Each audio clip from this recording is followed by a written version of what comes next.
pulis ako. Marami ka nang nainom. Teka, saglit. Oh, bakit? Lapit kayo. Oh, I'm sorry. Gaya ko ba yung baby dolls? Kuha ko, di ba? Kunin mo na yung kotse niya. Okay, sir.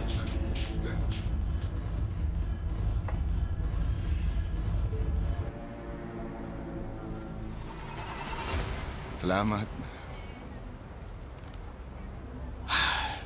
Lakihan nyo naman yung binabayad nyo sa akin. Hindi man lang nagtaas eh. Importanteng araw bukas, kaya magpahinga ka na. Alam ko. Sige na. Sige na, ihatid mo na siya. Okay, boss.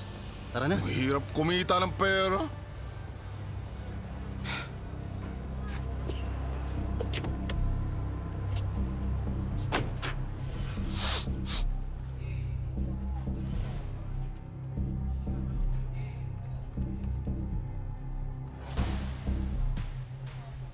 Detective Che, pinagpalit ko muna kayo ni Officer Joe. Sige na, makakauwi ka na. Hindi. Okay lang ako. Magpasalamat ka na lang at umuwi. Gusto niya makapagpahinga ka. Tama siya, umuwi ka na ng maaga ngayon para naman matuwa ang asawa mo. Tara na, bilisan natin. Okay. Dito ka lang. Sige. Ingat kayo. Nagmanman ako sa lugar ng ilang araw matapos ako makatanggap ng tip. Mahinala ako. Gumamit ka ng common sense. Kung talagang malaki na yung kita ng club, bakit magbibenta pa sila ng drugs? Kaya nga ako nandito, sasabihin ko sa iyong imbestigahan mo.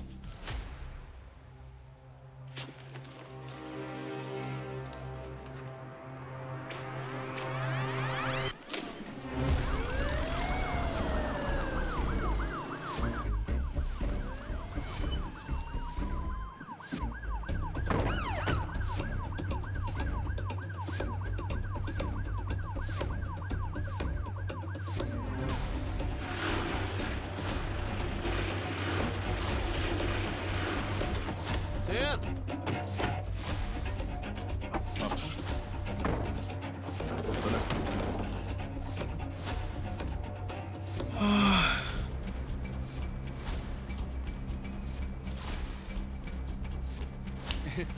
Ayos. Okay. Tara. Good job, ha? Hoy, sumunod ka.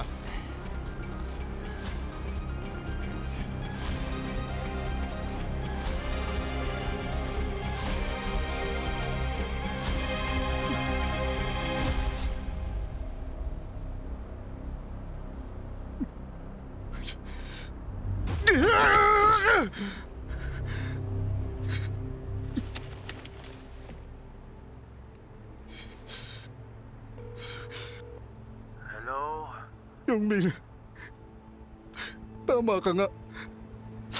Alam mo, hindi ko na alam kung anong dapat kong gawin.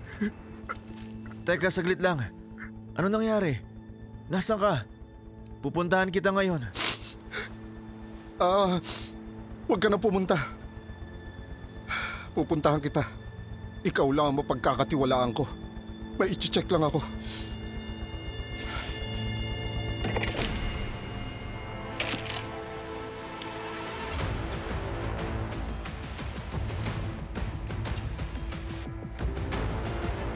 Shot! Sino ka? Walang gagalaw! Walang gagalaw! Songal. Paano nyo na ating gawin to? Huminahon ka, mag-usap tayo. Ibaba mo yung baril mo, sungon! Hindi ba mga pulis kayo? Sa dami ng tao. Kayo pa talaga ang gagawa nito!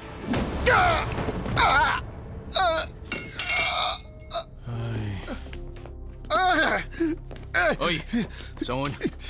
Hindi mo pa siguro alam to kasi bagong kasal ka pa lang. Mas kailangan mo ng pera ngayon dahil may asawa ka na. Manahimik ka. Lawakan mong pag-iisip mo. Isipin mo trabaho to na malaki ang sahod. Walang trabahong katulad nito. Oh, paano nyo aayusin to? Okay.